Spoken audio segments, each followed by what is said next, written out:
Good morning, everyone. Thank you so much for tuning in this morning to what is normally our foreign policy review broadcast. Today we have Leo Zhao from Berlin. Thanks so much for joining us, Leo. We have Ben Toth, Carlo Parcelli, and myself, Billy Bob. So there's a lot to get to today. We did want to discuss uh, the show's titled A Comparative Analysis Between the USSR and Russia. That is a topic we're going to definitely touch on, as well as current events. But I'm just going to turn it over here to the crew and see where we want to start. So any uh, any initial thoughts for today's program, Ben, Carlo, or Leo? Ben. If nobody wants to go, then first I'd like to say hello to Shaniqua, who I thought was already sneaking there before we went live, one of our faithful viewers. So hello and greetings. And yeah, for me, the interesting thing is Russia's changing interior structure during the SMO, and especially, this weekend we had the big Wagner showdown, the 24-hour Russian civil war where no Russians really died except for those few military personnel. And Gennady Zyuganov, the KPRF, and everybody bringing more and more socialist ideas into the fore, and Vladimir Putin, the manager of managers, just going one after the other going for them. They're also incorporating Wagner, which 1 year ago we discussed was clandestine. You'd never really heard of it from official channels. It's like a ghost thing. Is now going to be either, there in Belarus, or it's going to be an official part of the Russian military, in which case in Africa, there's no more need for covert anything. It's just overtly, we are going to, back in the tradition of the USSR, we're going to outright help people officially, because we don't fear sanctions anymore. We just, for me, it feels like Russia has been liberated from a whole lot of basically this Eurocentric guilt that we're not good enough for Europe. Fuck that. We're done with Europe. And also, we're not free to do what we want because this tiny little rural country is what we are. They've been liberated from both of these misconceptions. And it feels to me like a phoenix from the flame. I would not call it a Soviet Union, but not yet anyway. But a lot of the dimensions we can not talk about, just a quick list, of retirement pensions, the free car for young families, all of these, the loss of the liberal class and the people, these West lovers, just immigrating outwards, and Russia being better for it. For me, it looks like a renaissance of the better Russia that not everybody agrees, but the better Russia I remember before 1991. That would be my intro for this. It's really heartwarming to hear you say that, because my thoughts are along the same lines. I think after 1991, overall, I think there's just more continuity than rupture. For sure in China, socialism never broke, but in Russia, there is still more than meets the eye. Of course, it was gutted by international bourgeois entities, completely devoured overnight. But in order to bring Russian economy back and the nation back to health, whether it was out of necessity or maybe some kind of behind the doors, non-public, actual ideological impetus, we don't know. We probably will not know for a long time. But the thing is, right, the administration, the different branches of government, of finance institutions and law, and all of these government institutions, they're still largely headed by the same people as before 1991.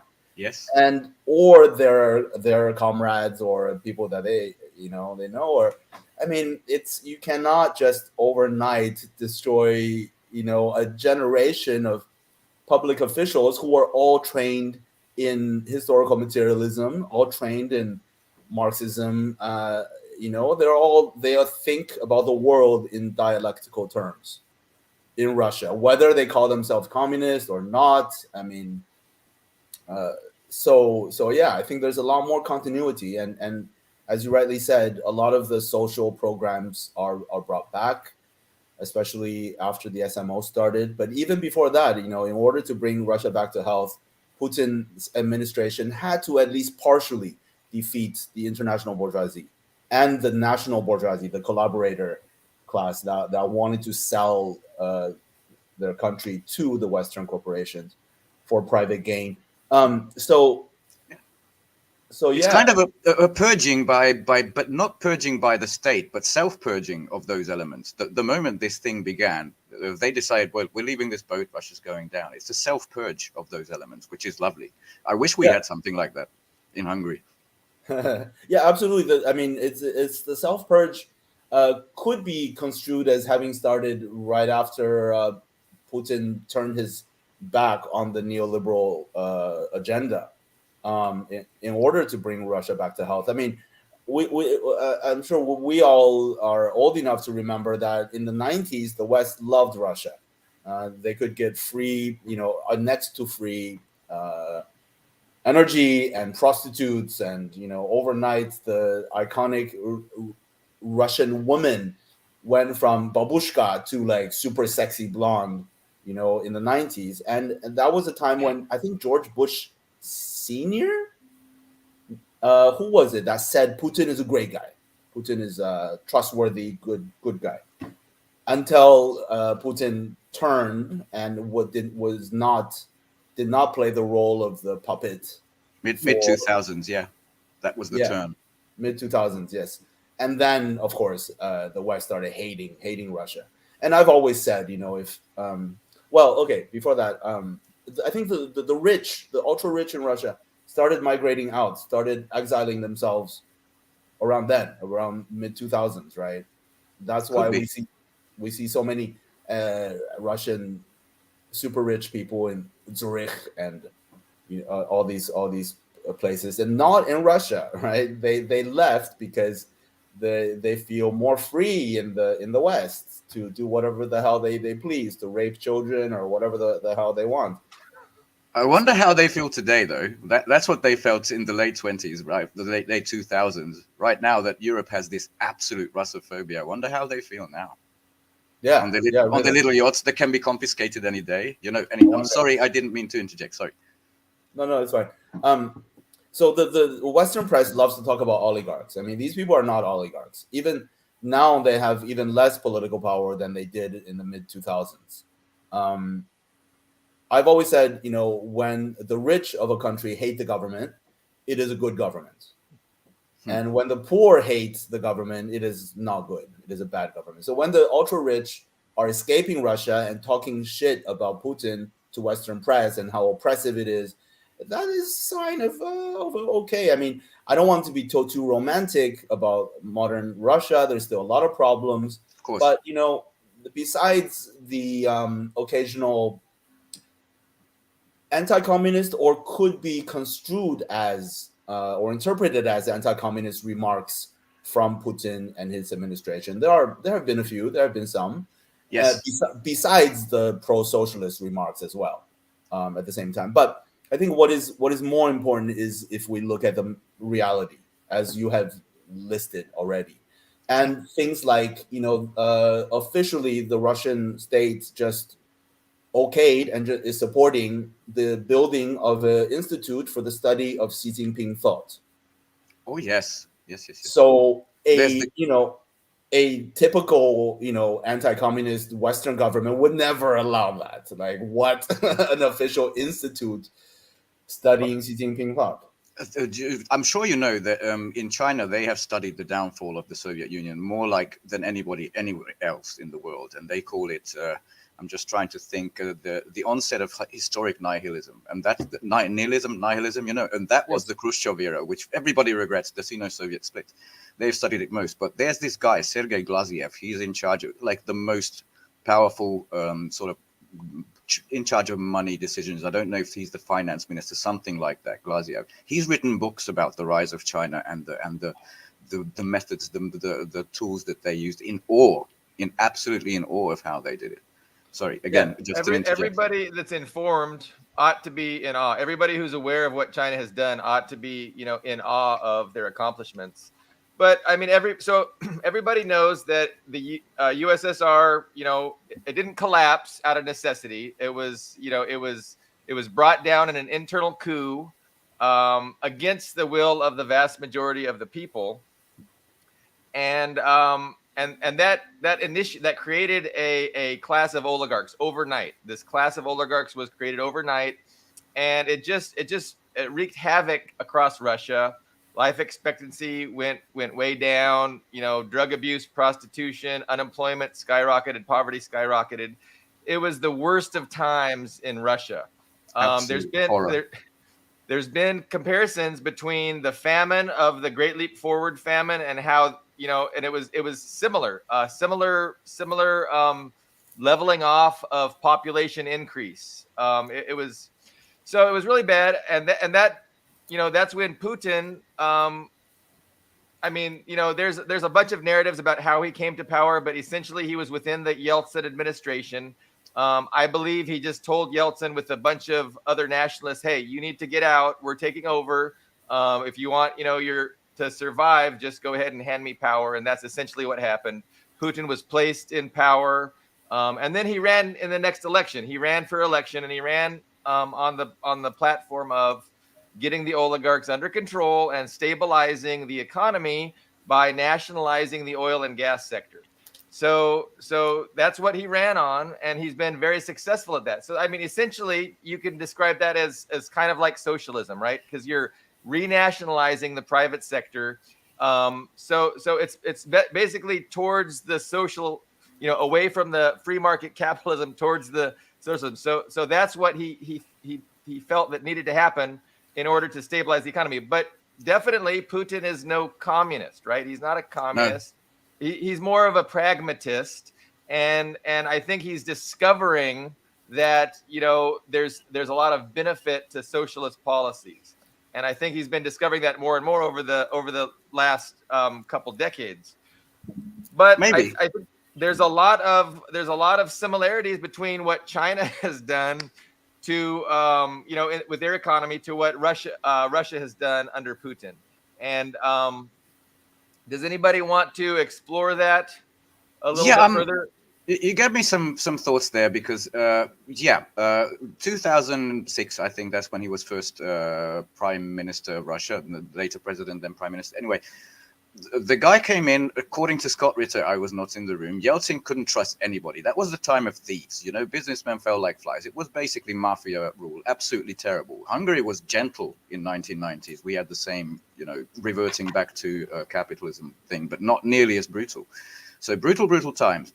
And apparently he was called in because he was the only one Yeltsin could trust because he looked like an honest man. He said, okay, I will pardon you. You can get lost. That you won't be persecuted for anything. But this ends now. So you will either serve Russia. This obviously came later, or you're gone. It's the end of this casino game.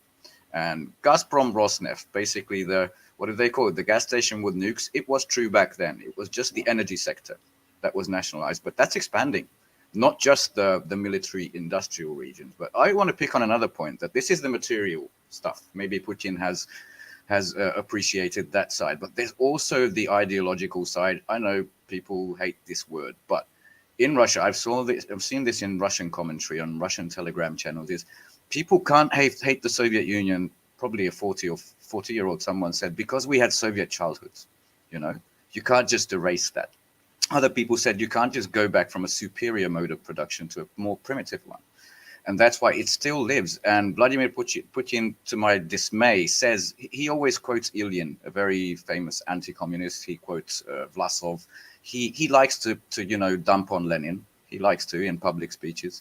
And I hate this stuff about him, but I sort of understand where he's coming from. But he has to. A great part of the population is in support of those ideas. They grew up in the most corrupt and dysfunctional part of the Soviet Union. Its last 10, 20 years or whatever. Yes, exactly. But the people, the babushkas, just like in Hungary, they remember that honestly it was a lot better before them, And on your point, Leo, as how they love this, you can still look at Foreign Policy, Fortune magazine, all of these doing commemorations for both Gorbachev and Yeltsin. They really love those guys. Those were their heroes in the West. Those bastards who well, one's dead, the other can't show his, but like both of them are dead now, right? But they couldn't show their face in Russia because they would be lynched, That's how horrible they were. So those are my points. And a comparison. I've seen these videos on a Cyrillic YouTube channel who's done these before and after, time lapse shots of different parts of cities between 2000 and 2015 of different Russian cities, Vladivostok, Moscow, Yekaterinburg, all these is wonderful. But if you could, that's really beautiful cities. But it's nothing if you look at Shenzhen, in 1950 and today. If you look at Beijing in 1950 and today, it's like the smaller version of that. Yeah, the restoration to health through the socialistic, I would say, use the word socialistic policies that the Putin administration adopted, and on a structural level, right? Not superficial socialistic policies, only child care and free, not like the Scandinavian countries, right? The Scandinavian countries, due to their proximity to the Soviet Union, Of course. I mean, has a lot to do with their socialistic policies. People don't think about nation states as living in an ecosystem and everything affects everything else. This is a Marxist perspective that people should start thinking in this way, because it influences especially when you're so close. You see over the border, people are not stressed out. People are, and forces your government to adopt some, taking care of the working class policies, which is what the Scandinavian countries did, and also Japan. People think of Japan as it is a hyper capitalist country, but it also has some socialistic policies. For example, the very famous one that some people know, the law that forbids CEOs to make more than 100 times, I think, only 100 times the salary of the lowest paid employee, which is the janitor, probably. I had no idea. Imagine that in America, a cap on CEO salaries. Yeah, and in Japan there are some policies like this, and that made their states run better and their economy as well. So the socialistic policies that Putin's administration adopted is structural, like the renationalizing of industry and things like this. So whether out of necessity, I mean, I think Putin is. I think whether Putin is a communist or not, nobody knows. He probably isn't. Most likely, like 90. I would say 97%. I'm 97% sure, but a small part of me thinks that if anybody can pull off a sleeper agent operation, right? That is okay. Indulge me for 1 minute. I might be a little bit bonkers. No, go. I want to hear this. Yeah. A little bit crazy, but from the perspective, okay, if we just, for the sake of argument, that 3% possibility, just looking at it at Putin's career from that 3% possibility perspective, I mean, he grew up in devastated Leningrad. Both of his older brothers, died of starvation or easily preventable diseases because of the devastation that the Nazis had inflicted on that city and the country. And he's absolutely no stranger to anti-fascism. His family was devastated. He grew up in the ruins of the Nazis, and he's a learned man. He studied Marxist-Leninism thoroughly in his education, and he was stationed in Ethiopia, stationed in a lot of different places as supposedly a lawyer, but I think more than that for the KGB. Yeah, I think, is that true? He was a shoemaker in Germany as opposed by the KGB. I think he was, or a shoe polisher or something in Germany. Maybe that's like urban legend. Go on. That might be. His official role was a lawyer, but I think he was doing more than that. Like, for example, I'm pretty sure he was working with the RIF. He was the point of contact for the RIF, with the Soviets supporting the activities of the Baader-Meinhof organization. And if we look at his career, right, all of a sudden, going from a top level KGB agent to a taxi driver in Moscow, right? He was a taxi driver for I don't know how many years, after 1991. That's amazing. Can you imagine? Yeah, just Yeah. boggles the mind. So Yeah. so imagine this guy, highly competent, trained in jujitsu, whatever, and highly educated, and driving a taxi. He must have come home every night, just really fucking depressed. Oh yeah. You know? And I can easily imagine, again, from that 3% possibility. I'm not saying like this is absolutely the truth. This is unquestionable. It's just indulging a little bit of yeah, maybe fantasy, but I can imagine that he got together his former comrades, for some drinks over some nights, and laying out a long-term plan for the restoration of the Soviet Union. I can imagine it. I'm not saying it's true, but and if we think about it in terms of his career, think about his career in from that perspective, he would have had to do exactly what he did, to pretend to be a neoliberal, to get in with the Yeltsin administration and climb the Russian political hierarchy step by step, and pretending to play the game and to be a liberal and all of this, right? Anyway, I don't want to go on too long. It's almost fan fiction.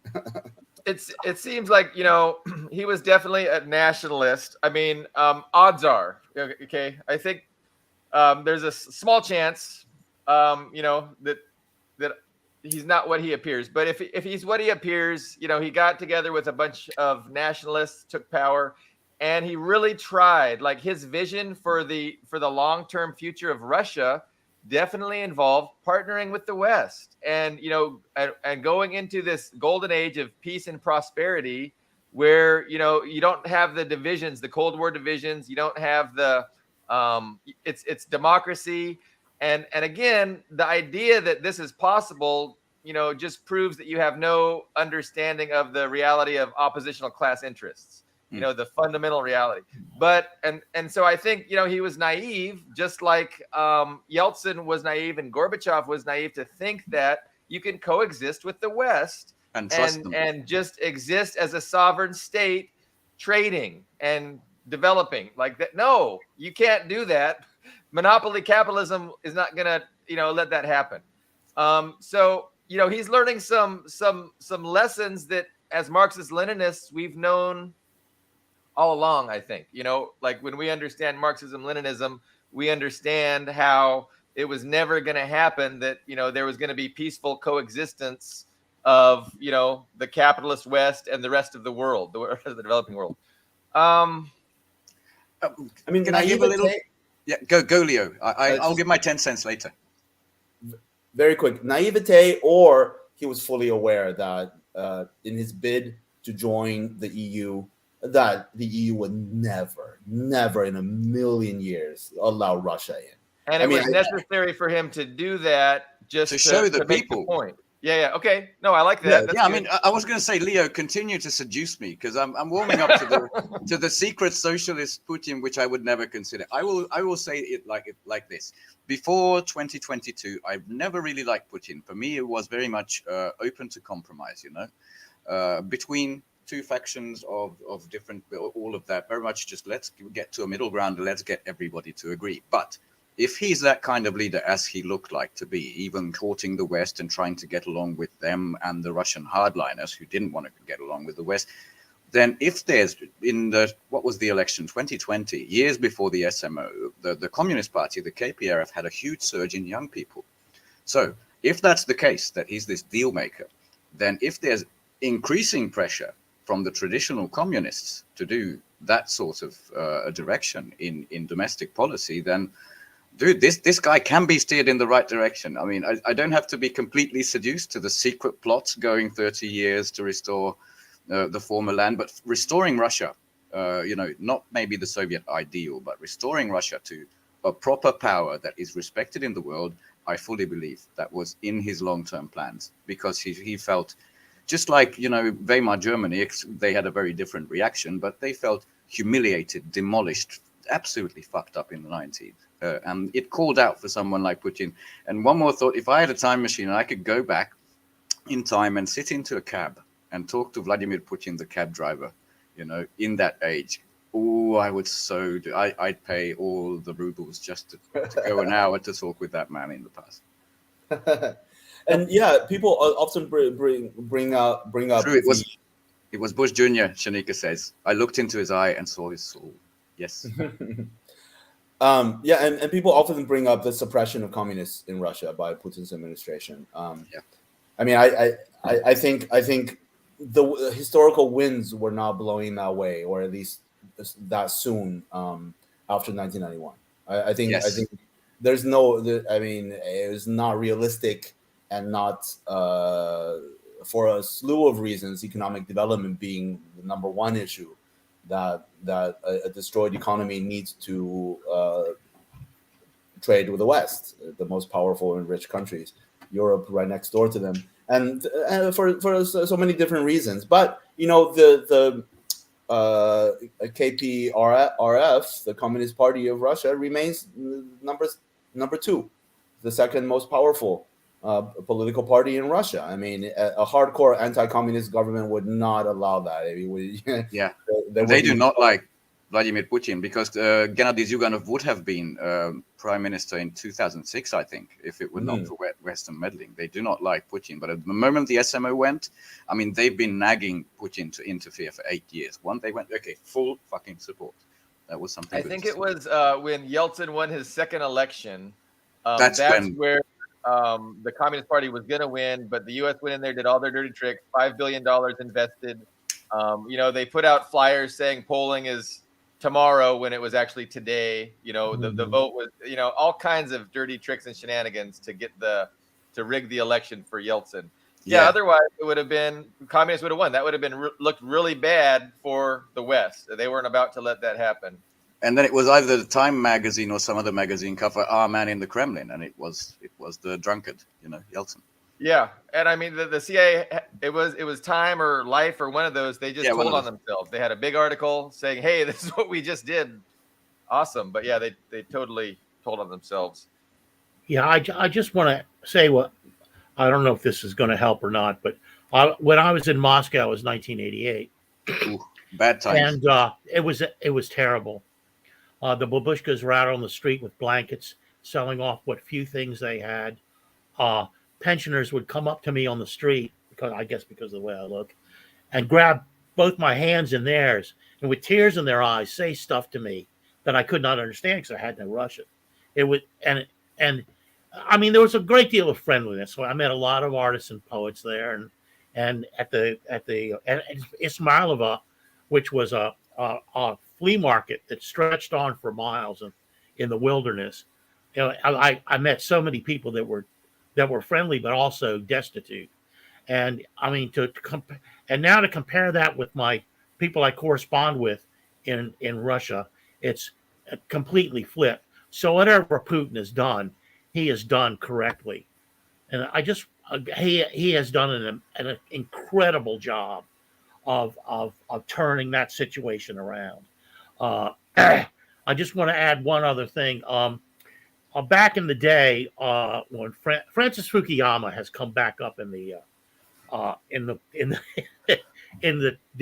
social speech or social network. History hasn't ended, has it? Right. But one evening, my friend and I went down to Georgetown University here in Washington to hear Fukuyama hear Christopher Hitchens, who was also beginning to lose his mind at that point, talk about how he believed what Fukuyama was saying. Well, of course, this enraged my friend and myself and a couple of other people in the audience. We ended up standing up and having this, very loud and vociferous argument with Hitchens. And of course, he didn't want that because he had the usual beautiful woman on his arm and he was drunk as a skunk and he just wanted to go get fucked. So he wanted to get off stage as soon as possible. So it was irritable to him. But it brings me to the image of that you brought up first about how glorious it is for people who don't agree with what's happening within Russia leaving. Because I have a kind of reverse nightmare about the U.S. because it's like a nuclear holocaust. If everyone that would leave if they were under even the kind of socialist umbrella that Putin has introduced, I would be alone. It would be like walking through Washington after a nuclear explosion, and I was the sole survivor. That's how big the gap is between and the propaganda gap for that. I mean, one last thing: there used to be an advertisement that they ran on during the Soviet Union era that they ran on American TV, and it was of a a Soviet fashion show, and all the women coming out were grossly overweight, and they were wearing the same uh, supposed standard garb that Soviet women were supposed to wear that time. And of course, when it when Soviet Union collapsed, and all these A-list prostitutes had to earn a living, suddenly the image of Soviet women changed in American media, and it and Americans are so stupid and dense that they didn't see. None of them actually see the irony in any of that. That the fact that they're just being manipulated. So I just wanted to throw that out. I don't know if it has any pertinence to the discussion, but there's just a few things that occurred to me while you guys were talking. So No, I think that was great because the ninnies, you should call them ninnies, you know. They are You should ninnies. have a sound effect. I mean, when was McCarthyism, the Red Scare? A long time ago, that's in their The bones. 50s, yeah. That's why anybody can just throw around terms like Marxists or anything and say it to mean Kamala Harris or Biden. And it's just ridiculous. And people automatically react like Pavlov dog saying, bad, bad, bad, bad, evil. Yeah, not easy to go against the grain in America, that's for sure. Yeah. But yeah. I think you know, as China is just so tremendously successful, I think a pragmatist like Putin and he said it himself, right? So Leo touched on when you know, Putin has on occasion said positive things about socialism. He's also said negative things about socialism, but you know, he did say we need to look at the socialism of China, and we need to think about incorporating that and do what works. And I mean, and that's essential Marxism, doing what works to benefit who? The vast majority, the working class. So that's the science of Marxism, is to identify the interests of the working class and to pursue them in a scientific way. So you know, most Westerners have this idea that Marxism is the dogmatic you know, application of certain dogmas, like the abolition of private ownership, right? We're going to abolish all private property. We're going to abolish all private industries. We're going to come for your toothbrush. Yeah. So this is, I mean, this might be, one could say, a utopic end goal in hundreds of years after, you know, the human species has evolved considerably past where we are now. That might be something we could achieve in hundreds of years. But right now, the point is to figure out how to do the best, you know, further the interests most efficiently for the working class majority. And what you have is, in the West, you have a capitalist oligarchy that has no concern whatsoever for the best interest of the vast majority. They're just looking out for the interests of the wealthy elite capitalists. And that's essentially the difference between East and West right now. And that's, you know, that's the struggle of anti-imperialism, and that's the class struggle. It's the class struggle as it's manifested today. But that's just like a broad, big macro view. Does that give anybody any? Yeah, on the macro view, I mean, China, I think I'll absolutely admit this, that it understood better than the Soviet Union, especially after Khrushchev, you know, with Brezhnev and those guys trying to fix, but the damage was done anyway, that for socialism to exist, you first need material abundance. You need to go from primitive, you know, I'm just going to dig something and make corn, to automation, to actually, you know, microchip industries and have abundance. That is the prerequisite. And Khrushchev was the opposite. I don't know if you know, in Hungary, or in the Eastern Bloc, in types of architecture, there are beautiful 4-story buildings that are called the Stalinka, and they have these little decorations. Like one of them has, two little fairies, not fairies, but like the mermaids on them. The next one has a deer, and the third one has a snake or something. So you don't have to memorize A, B, or C, and it's got art for the people. As soon as Khrushchev came in, the Khrushchevka was born. That typical Ponel, the block building with zero decorations, utilitarian, and that was him reverting everything to have the minimum exactly equal and being dogmatic. China did the opposite. It was Deng Xiaoping, and you can call me a Dengist easily because he said, "Let 1,000 flowers bloom. Some people will get rich first, but with the abundance is the goal." And just look at where it came now. And I want to bring in a second little observation because Putin is obviously, most in America, with their understanding, would call him a right winger because he led the United Russia Party, right?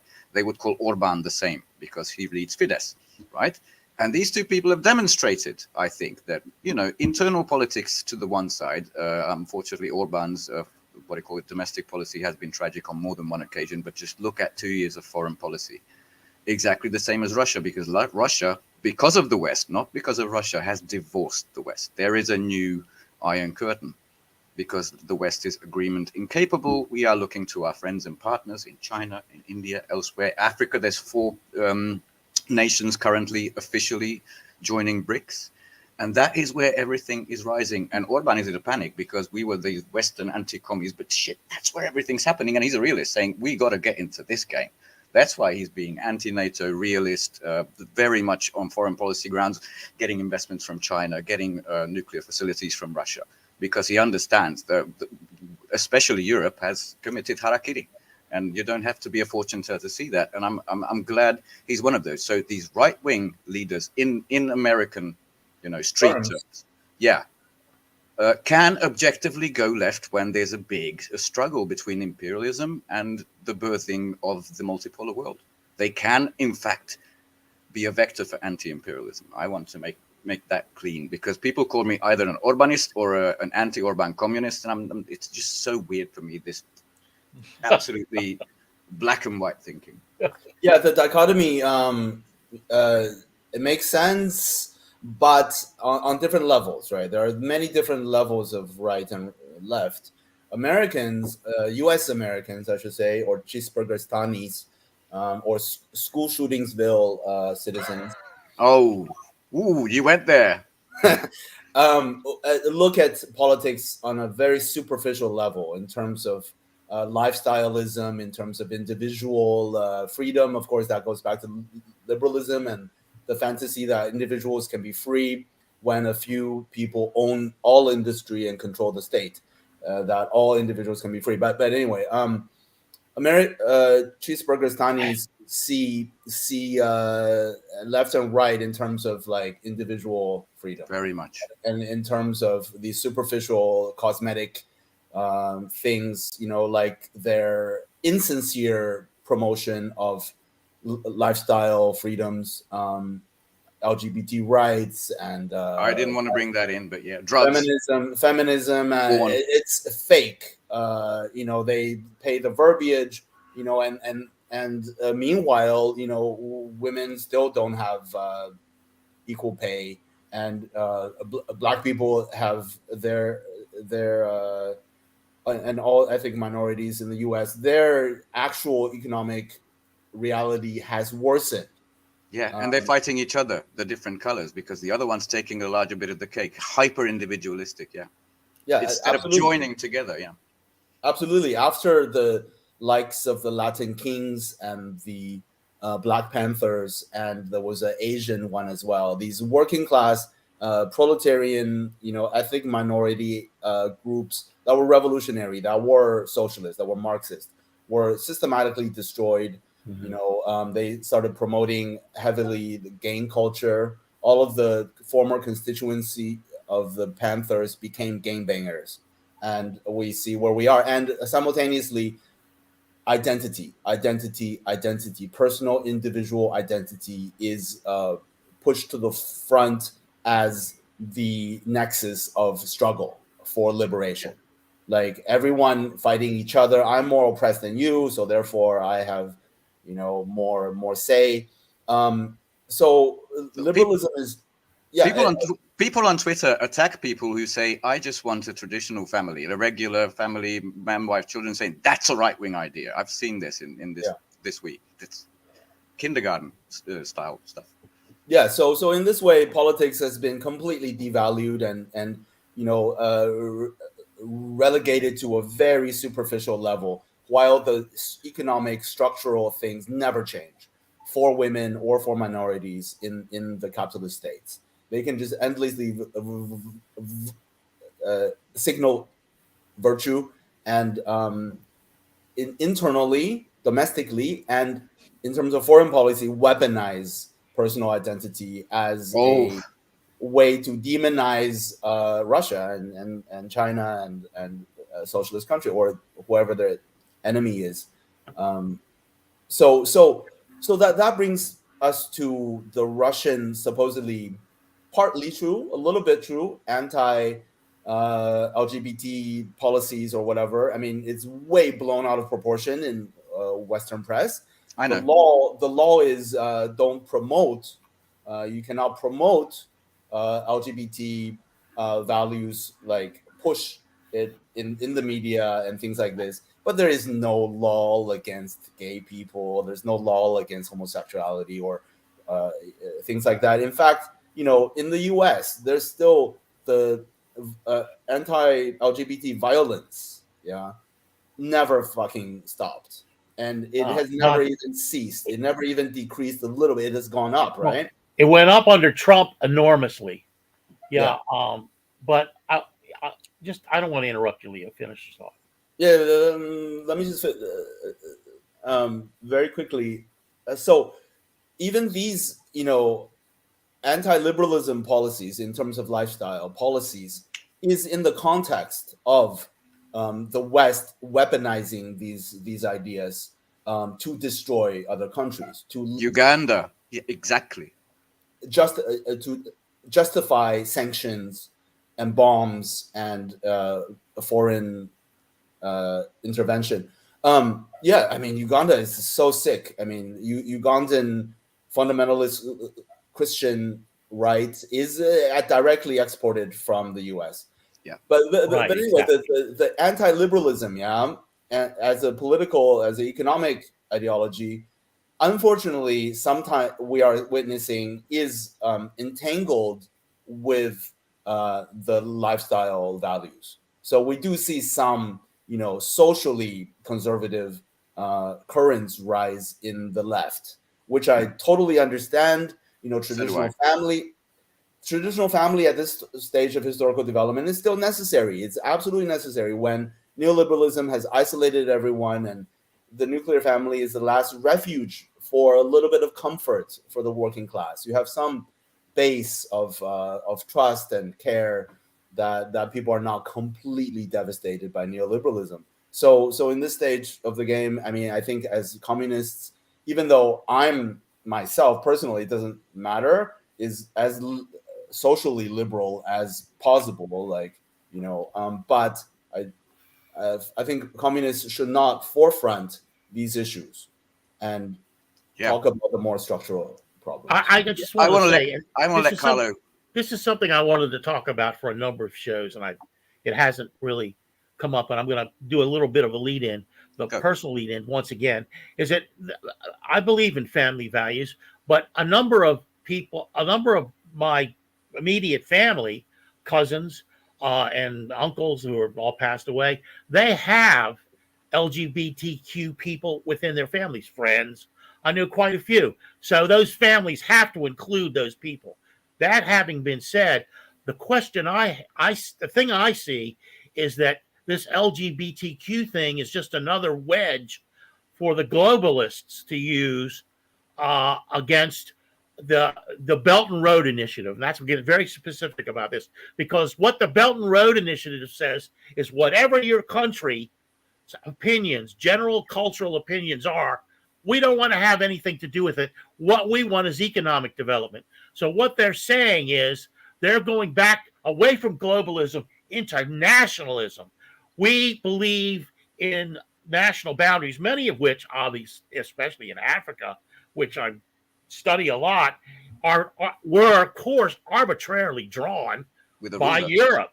So there's a kind of conflict between the notion of globalism, the way it's presented by the U.S. and the EU, and nationalism as it's naturally confronted through the Belt and Road Initiative, which is simply an economic expression of development. So, anybody have anything further to say on that? I could respond a little bit to that. I totally agree that one is weaponized, not just domestically, but in foreign policy, the LGBTQIA agenda. You could see the rainbow NATO flag. You can see the admiral wearing a skirt and all that stuff. And it shocked Russians. And obviously, both in the US and internationally, the other side is being emphasized and weaponized as well, which is traditional nuclear family, man, woman. That's the Russian version. And Leo, in response to you, you might know that Hungary has a pretty identical child protection law, exactly the same as Russia. It was modeled based on that. I have heaps of lesbian and gay friends. I know one trans person who transitioned, but that's about 1 in 2 million in Hungary. There's about 20 people, so it's not really a representative crowd at all. But even they absolutely shudder to think of taking their kids to Pride. They hate the idea. They think it's the wrong strategy. There's 10 times more police there than anything else, and they recognize it as a foreign ideology that we do not tolerate. Also, in Russia and in Hungary, there are civil unions, which is the same legal level as traditional families between people, between women and between men. But we still you register those terms, and before you're 18, you cannot think of I have to be careful. Gender diaspora is simply, you cannot think of being born into the wrong body if you have a bad day. Okay, I'm just going to respond with that. I know this might set off Carlo, and it's a contentious issue globally, but we all recognize how these individual lifestyle things have been weaponized, not just to sow discord among Americans, but in most of the world and against Russia. And the wonderful thing is it's united Russians in a way that nothing else has against it. Also, to absolutely sow division in the domestic population. Absolutely, also to divide the potential revolutionary subjects in the U.S., which is the most oppressed people, Black people, gays, and women. Absolutely has divided people in those terms as well. But I want to riff on something that Carlos said earlier, which is the central point is that social liberalization is the overcoming of inherited feudal, patriarchal, thousands of years old values, right? In order to truly move beyond patriarchy and move beyond all of the oppressive systems in our own heads, right? Economic stability is required. Absolutely. When people are stressed out, when people are worried about their survival, paying rent, and things like this, people cannot let go of their prejudices. People hold on to their traditions. People hold on to their religion, like in war-torn Afghanistan, in war-torn countries. People hold on to their Bibles and Qurans because that's the only thing that they have left. Their cities are destroyed, and you hold on to your traditional values when your life is not so easy. And Europe and the West has built a certain amount of social progress, has achieved a certain amount. Let's not completely deny that, even though most of it is superficial. But there has been some progress, right, in social freedoms. That is based on a material base of colonial loot and development of these societies that is based on imperialist, contemporary imperialist looting of Africa, of the global South. And so these rich countries socially progress, right, based on imperialism, because their societies are more or less, economically stable and things like this. And then they turn around and use these things to demonize the victims of imperialism. It's one way of seeing it. Yeah. So China and these countries, they don't explicitly say that they want to socially liberalize it because the timing is not right.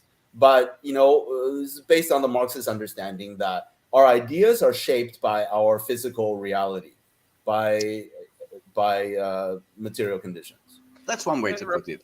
reminds Go, me a Callum. little bit of Billy. Maslow's hierarchy of needs. On the bottom, there's a basic need for food and safety and security. And economic security is very important. I mean, you just can't advance in your mental development, so to speak, if you're just worried about where you get food each day. You don't have any time to really advance mentally, for lack of a better word. But so this is a great discussion. Do we I'd like to go against the grain for a second. I mean, we Okay. like to have a bit of discussion.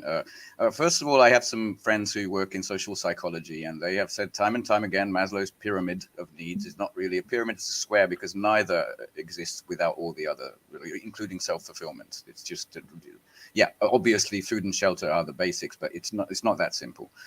And even during the times of the Soviet Union, when the CIA documents showed that the lifestyles, the calorie intake, everything was prosperous, there was absolutely nothing about disintegration of the family and let's live in communes like the elephants and we'll all take care of the young community. It just never happened. But it did happen in comparatively, I would say, primitive. I'm not going to say primitive, but less developed Indian societies, in Indian federations, meaning traditional American societies. It existed. So I would say that's not exactly sure that family is only important in times of need. It can also be important during times of great leaps forward. Sorry for the Chinese pun there, but I don't see it decreasing even in China today. Whereas if you look at the collapse of Greece and then Rome, just the hedonism at the very end of it, that very much reminds me of a lot of what I see from. I don't mean the traditional people down on the streets in drug-riddled Philadelphia for existence, but the elites, the Epstein cases, and all these. I mean, these are the guys who should be called oligarchs, including Bill Gates. And I'm not sure that that's, as you said, is progress, the social progress from the primitive patriarchal family towards something better. That sounds to me a bit like regression, but that's just. I want to push back a little bit on the idea. It doesn't seem universal to me. No, we're not in disagreement at all. What we're describing are slightly different things. Like, first of all, I would like to point out that in the early Soviet Union, oh yeah, that was a hard place to live. Yeah, I mean, after Stalin, 30s. Right. But I'm saying in early Soviet Union, after the Bolshevik Revolution in the 1920s, there was a lot of movement towards total social freedom. Yes. Like Colin Tai was instrumental in. I mean, they implemented collective child rearing, right? Collective child rearing for parents who have to work, and there's these communal centers where they take care of the children together. I mean, that can be seen as a little bit of move away from the nuclear family. But her more wild ideas, like she theorized that in the future, sex will become like a handshake, yes, and things like this. These things were rolled back, and gay marriage was legal in Russia, in the Soviet Union, until the night after the war. I mean, but I would like to point out, even though Russia was not prosperous but healthy, becoming healthy and strong economically, people had lots of food, more food than the U.S. and average cost of rent in all of this former Soviet bloc was on average 5% of wages. But even in the Soviet Union of the 50s and 60s, it was still under immense pressure from the imperialists. Of course. Aggression, economic violence in the form of sanctions and embargoes on the Soviet Union, and and China today the same. It's still a developing country, and it's still under threat of imperialist aggression constantly. And so these are absolutely not the conditions for social liberalization. I would say that once global socialism and once society progresses to a point of much further than the Soviet Union in the 50s and 60s, and much further than China today, I think that is a goal of communism. is to move away from these traditions, like such as monogamy and marriage and things like this. I think, but that's in the future. I don't want to. Yeah, I think this is more like people's opinions at this point, less theory. I read Kollontai, Great Minds Think Alike, and she went wild, like the 60s New Left about sexual liberalization stuff, and it was just shocking both to the Soviets and to me when I read it. I know what you're talking about there. And but I mean, if you read Engels, right, in the distant future, I think we can carefully agree on hundreds of years. But sure. I don't think it's really relevant to anything today, No, yeah. That's why I don't want to distract. But just one quick thing. If you read Engels, right? If you read Engels, the history of the state and the family and all of this, yeah, it makes sense. He just shows why the material and the development led to the different forms. He doesn't project into the future, of course. No, he doesn't. But he does locate the origin of monogamy as an institution as having been necessitated by patrilineal inheritance. Yes, more than anything else. It's a material exchange. Yeah. It began with the ownership of women as slaves, basically, by the new proprietary patriarchal order that needed to sustain itself and propagate itself by the oppression of women. And marriage and this was largely, as an institution, devised in order to facilitate property exchange, inheritance and property exchange. I mean, so he does locate things like that. But again, I don't want to get distracted. And no, I think that was a good discussion. Yeah, I think we are demonstrating how rational adults can have this conversation, because these things can be so divisive. And I see on social media how these topics of different cultural you're on a different level. Some are more conservative, some are more liberal on the cultural thing, but we can have unity on the economics, and that's an issue, right? That's a huge issue today when it's being weaponized against conservative cultures like Iran, conservative cultures like Russia. We're demonizing the media likes to demonize conservative cultures and justify attacking them essentially. And so it's really important to have discussions like this with diverging viewpoints, but just talking rationally and not taking it personally, not engaging in okay, I'm going to cancel you. You're a Nazi.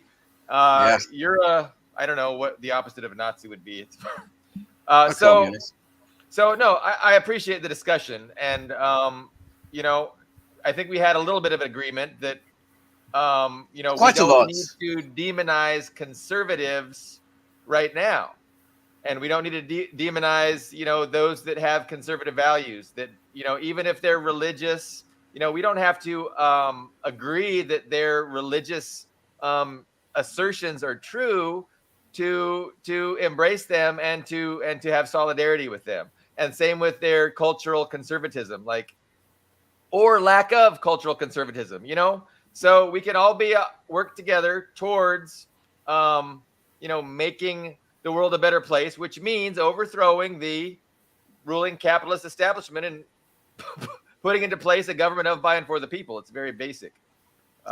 Just have discussions, people.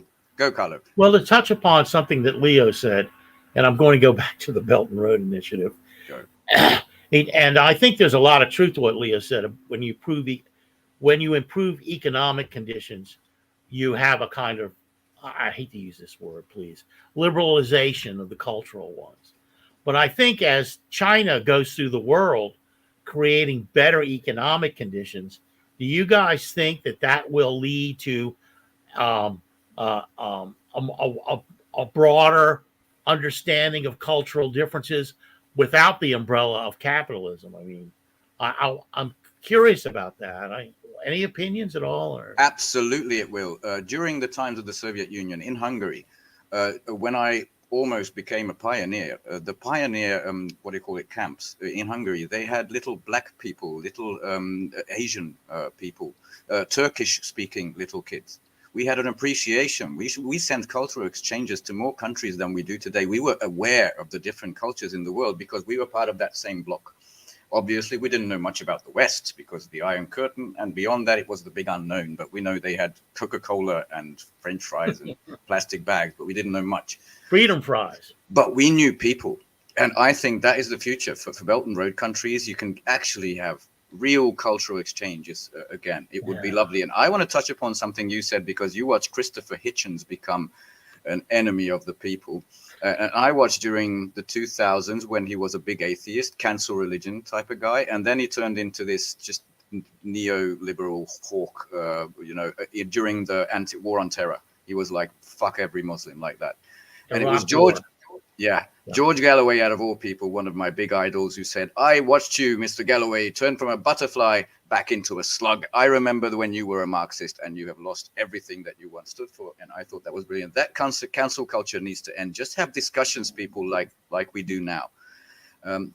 Basically, Leo, who I can talk to about these things in Hungary, conservative people who, maybe they're pagan people, maybe they believe in large Hungary, the expanded Hungary, these sorts of people. And we can talk about the place of lesbian unions in the state and all of this without losing temper, without running away or canceling each other. I can't do that with liberals. I don't know what it's like in Germany, but liberals say, fascist, and they run away.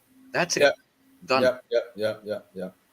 Yeah, just a little fun fact. Alexander Dugin's ex-wife ran the most popular lesbian bar in Moscow. I had no idea. That's a cool little fun fact. A little fun party fact. Yeah. First thing I think about when thinking about Russian lesbian is either tattoo or the Pussy Riot. People, the regime change. Don't get me started on that.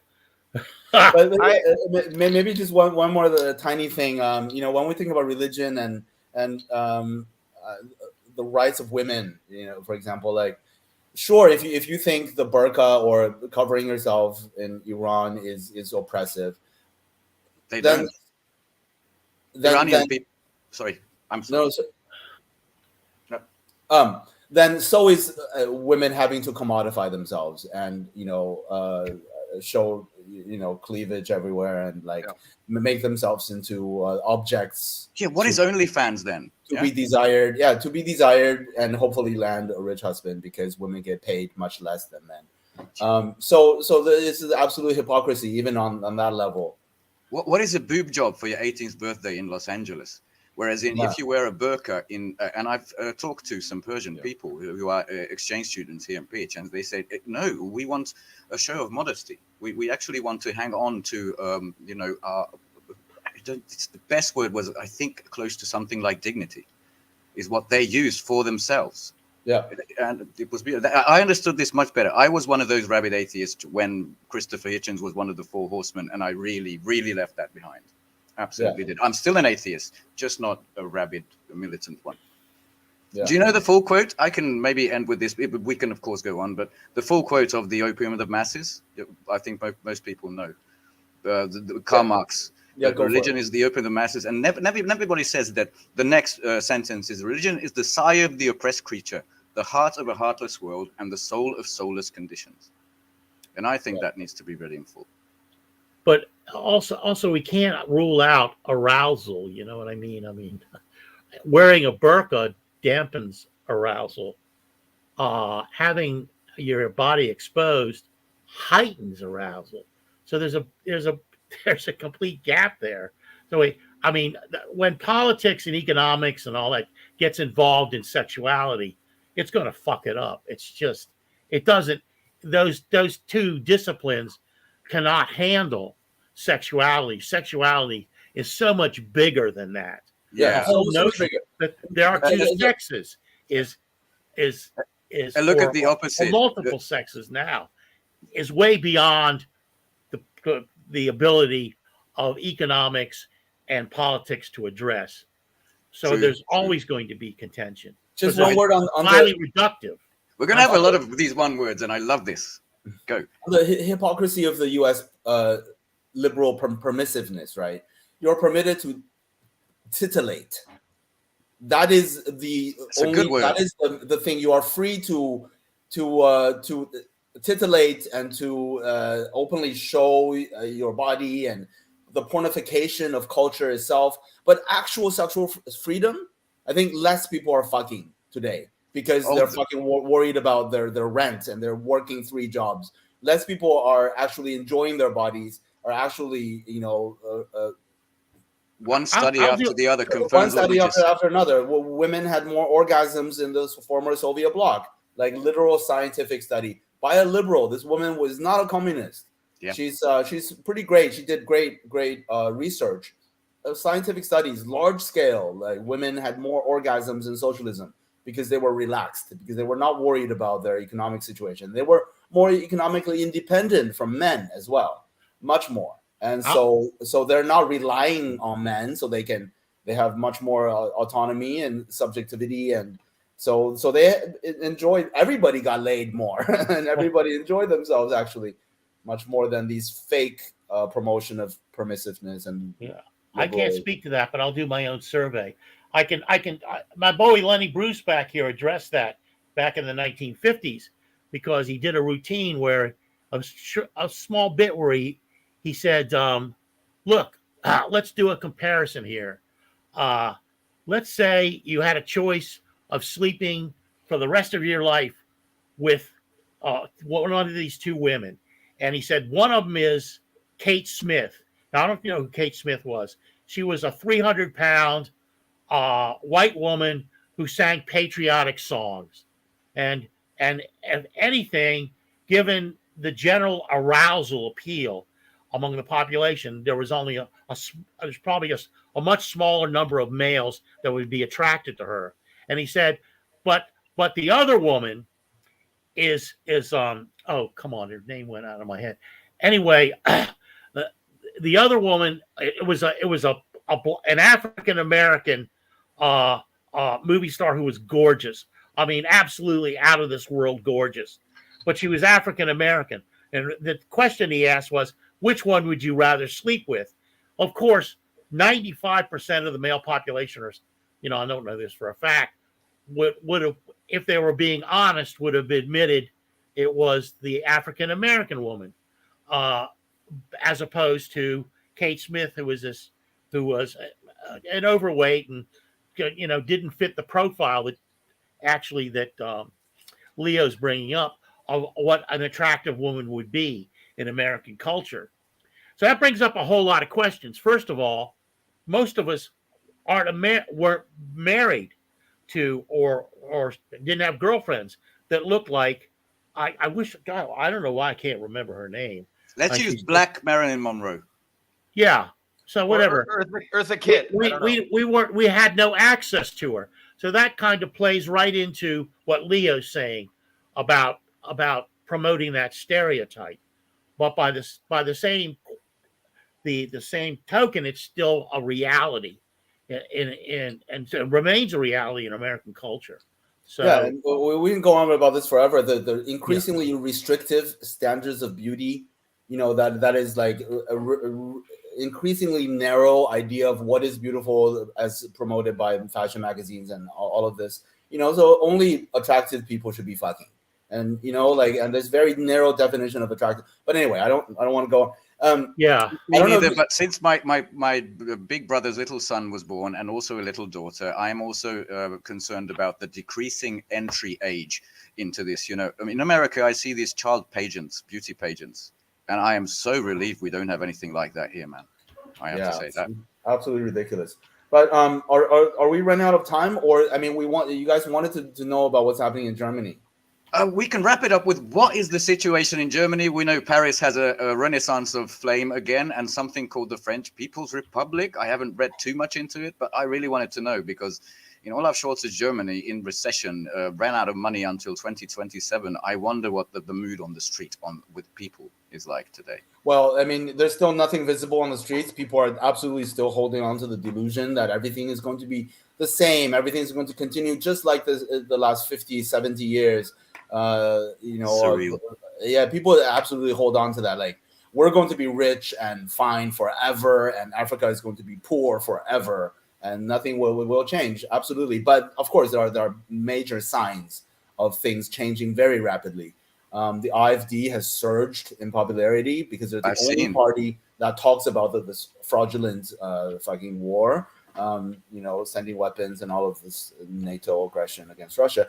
They're the only party talking about that. And in the meantime, just today was released a news article. Severe austerity measures have been passed for one neighborhood, the poorest neighborhood and very popular hipster neighborhood of Berlin, which is the poorest part of Berlin, one of the poorest neighborhoods in all of Germany. Severe austerity measures. I can read you a list. Security guards cut at 12 Neukölln schools. Day cleaning of all schools stopped. Help for homeless people reduced. Addiction support cut altogether. There's a lot of addiction in Neukölln. A lot of people literally just smoking heroin in the subway station. Defective playground equipment no longer replaced. Waste disposal in parks and green areas are halved.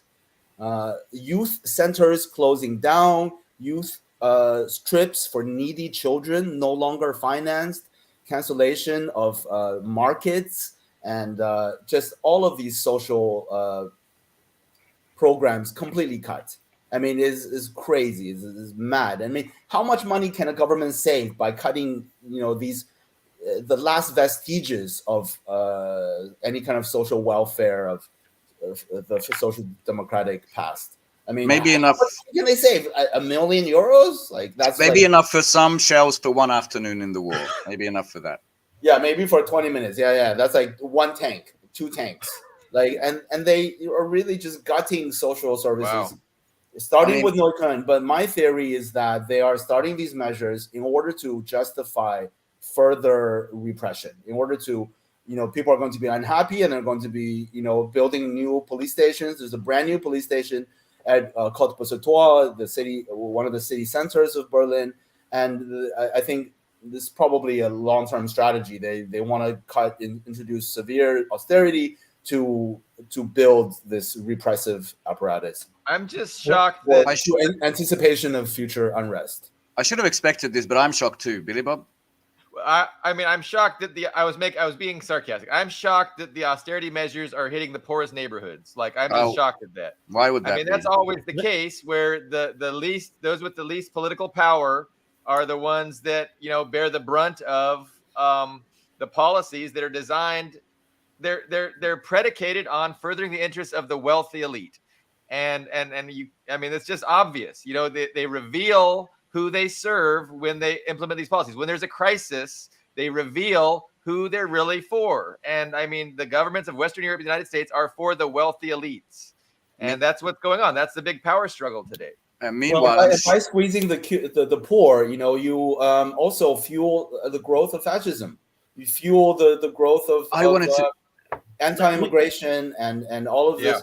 I mean, which is a preferable outcome to the bourgeois state than any move towards socialism, of course. Leo, I wanted to ask something, but I want to add, you've probably seen this, that in the meantime, they've just printed 650 billion euros for the German central bank because the Kiev printing free. They need to borrow some more while they're doing this. And I wanted to ask, because the AfD, the Alternative for Deutschland party surge, in every Western journalism article I see, they always add far right and sometimes fascist. What is the truth to this? They always add this to everything. They add this to Orban. That's why I'm sort of apprehensive of this. What is the reality of the AfD? Well, the AfD do have some disgusting, positions towards refugees and immigration. I mean, from a Marxist point of view, we can argue about there is a room for debate on what is the correct policy towards refugees in these neoliberal countries. But is that the only strain? The only right-wing strain AfD? Of the AfD, yeah. Well, besides them, there's hardcore Nazis as well. Yeah. There's hardcore Nazis in the AfD. Yeah, probably. I'm not sure exactly. Yeah, probably in the AfD as well. I mean, in many ways, I think far right is probably a more accurate than not description for the party. I mean, they have pretty bad anti-women, anti-gay, anti-immigration and ultimately they are going to be for the bourgeoisie. But even though at the moment they're for nationalism and they're for, pulling away from the U.S. from Atlanticism, they are for that. So that is progressive.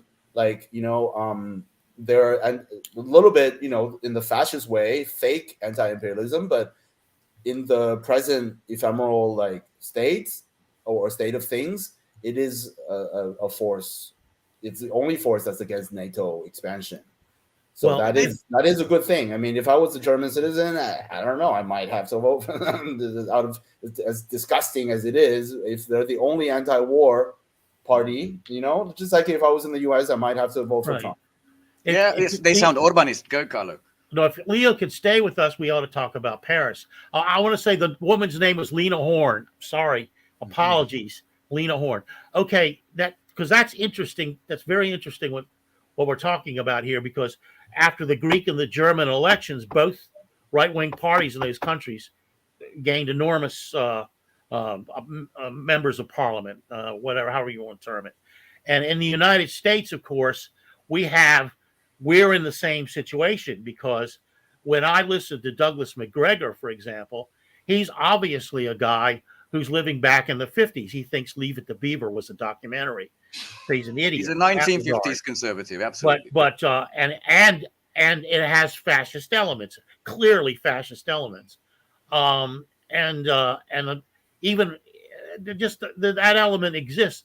So what Leo said was so important, and it includes the riots in Paris, and his what he's saying about the rise of fascism. The more that these austerity programs are brought into play, the more fascism will rise. Not because the people who are being put upon are becoming fascists, but that the people who want to keep them down naturally, like McGregor talks about increasing police forces, even military, even bringing the military into Chicago. That's the kind of fascism. It has. First, you make the victims more like victims, and then you make them victims again by sicking these people that can't sink through it, that are just basically junkyard dogs for capitalism, masquerading as anti-war people to the fore. Now, they all have different ambitions. Hinkle has his ambition. He's clearly stated that. Haz Aldin has stated his ambitions, so on and so forth. He goes among the MAGA people and presents this kind of soft image of Marxism. In fact, most of the time he doesn't even mention he's Marxist to these people he's talking to, and he gets the desired result. They all have their thing, but ultimately what's at the bottom of all this is it's going to come down hard on the people that can least protect themselves and have the least economic and political wherewithal to do it. I think it's important, and that's a direct expression of what's happening in Paris now. Anybody got an opinion on that? No. No. Yeah, I have no idea if what's happening in Paris will continue and actually lead to something real, or I really don't know. One of these days, we're going to have a serious discussion on the Hazaldine Jackson Hinkle, the so-called patriotic socialist. I am far more open to their ideas than you are, but I don't think we should digress on that, because it would take plenty of time. I think we had a good 1 hour and 20-minute discussion on the Soviet Union and the relation to contemporary Russia and the changes we are undergoing, including some European news. What do you guys think? Any final thoughts? I was wanting to touch on the idea that was expressed really early in the show about how the Soviet Union, when it came into being, influenced the West and forced all kinds of concessions for the working class that otherwise would have never existed had it not been for that threat that materialized in the Soviet Union. And like the golden age of the capitalism in the 50s for white people wouldn't have been nearly what it was without being forced, these reforms being forced by the reality of the USSR. I thought that was an important point that we needed to highlight. Absolutely. I think, Leo, you said it, that the Nordic basic social democracy, the sort of welfare statey model, that is because of pressure from the Soviet Union. If you don't do some good stuff, you're going to have a revolution because we're right here on the neighborhood. You remember Yugoslavia? Tito was already liberating that land because he knew the Soviets were coming, and these bastards' days were numbered. And that sort of Keynesian economics itself. Keynesian economics was devised in order to prevent a revolution. How do we run capitalism in a little bit more humane way to give the workers a little bit more comfort, a little bit of comfort, so that to prevent the rise of it's a two-pronged strategy. It's a little bit of reforms domestically, and then we're going to do everything in our power to attack, subvert, destroy, and sabotage what they're trying to accomplish over there that's such a threat to us. True. So it's not only reforms, domestically, but it's let's undermine and make sure that they succeed as little as possible. And that was the point of the whole Cold War. And it continues to be the point today with the anti-China containment strategy. That's all they're doing. Go ahead. One more important point on that: when they did this, we will destroy everything that's socialist. Once they succeeded during the 1990s, every concession that they got in Scandinavia, you should remind them right now that they can be taken away just like this, which is exactly what's been happening for 10 years. It's not real. They haven't won anything real. They're a capitalist dictatorship that can take it away anytime they want. And that's what they're doing. They're doing it right now in Germany. Absolutely. We have seen the effects of the birth of the first proletarian state in the world on the Western world. And now, after the 1990s, we can see the effects of the fall of the Soviet Union. In Germany, it is so clear to a Marxist. I mean, to normal people, it's not clear because it happens, 5-10 years after the fact, that it's a delayed reaction. So people don't relate these things. Like every sphere of life in Germany, like a lot of housing in West Germany was subsidized by the government, so people could afford housing. And around 2003 or so, all of that went away, right? The funding for the arts is still there. It's still much better than the U.S., but they gradually, very much cut. Even it's just like quality of life. The bakeries, in Germany, the bread from older Germans I talked to used to be much better, even in the 90s. But same in Hungary. But in the recent 5-6 years, it has been taken over by corporate chains. So the mom and pop shops with their own recipes of German bread has just disappeared, and everywhere it's just the same corporate chains that make these really pretty bad bread. Literally, what you put in your mouth is different, but people don't make that connection. People don't see the Soviet Union falls and our bread tastes worse. I can't tell you how much I'm frustrated with that delay. People just don't know that this has already happened. It just takes a couple of years for it to dawn on people what's happened. Yeah, I'm very frustrated with it. And as Marxists, that's our job, is to make that connection, connect those dots. I can't think of a better way to. I think those were the. Carlo's gonna self-identify as a Marxist within the next couple shows. We are working on him very hard. No, he's going to, I think, now draw images of Lena Horne, the greatest name drop in history. I think Shanika really liked that. I have contacted Haz Aldin and taken up his challenge, but he has not responded to me. On Twitter? I'd like to. Challenge. He said, "Go ahead." He said you can. Go ahead. He said something like, "I'll give anyone $500 that debates me on the and denying the efficacy of the MAGA communist alliance." And I one of these told days, him, look, I would do that, but you have to let me bring 6 or 7 of my relatives and their friends along, so that about when you said your third word or fourth word, they'd go, "Why don't you go back to where you came from, you sand nigger?" Because that's exactly what they would say. Yeah, so, that's not a discussion. But one of these days we have to. No, they don't discuss this shit. They don't discuss it with me or anyone else.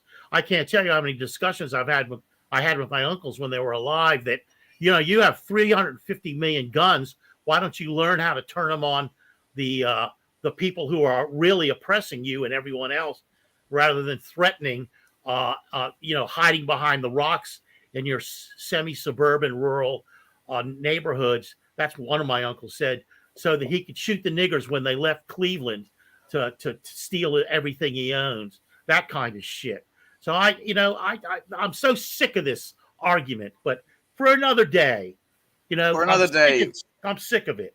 We will get a rise out of you by getting down to the meat. Well, of this you will issue. get a rise out of me because evidently there's a bunch of people out there with this MAGA fucking communism thing that don't know shit about the American people. Okay. Not shit. Hey, Leo. I'm with Leo. It's only red. It doesn't say MAGA on it. It's only red. Okay. But it looks like I have a one little from Mao far hat. away, I'm not- maybe. You're just going to get fascism if you do it. Okay. Billy Bob, did you want to say something? Well, I mean, I was thinking of wrapping it up. I really enjoyed this discussion. I like having more than an hour. We're not so constrained, Yes. and we can really have deeper discussions. So Leo, we're gonna have you back for sure. We're doing twice a week now, Tuesdays and Thursdays. So we'll have double the time to invite you back. Yeah, I don't know. Anybody have any last thoughts? I usually I could even go even longer than right now, but I have to be at work at early today. I got to go in 2 hours early. Okay. So that's why I'm rushing us off. But Let me quickly add that the Yes. right wing or fascist elements in Europe is not really, to me, it's not really immigration issues, women's issues, or LGBTQI, but freedom of speech. Because in Germany, as you know, going against or supporting the SMO, you can get a euro fine or 9 days in jail. That to me is much, much scarier than any of the illiberal democratic things that AfD or Orban does. That would be my final thought. Absolutely. That's the real fascism, is the liberal state.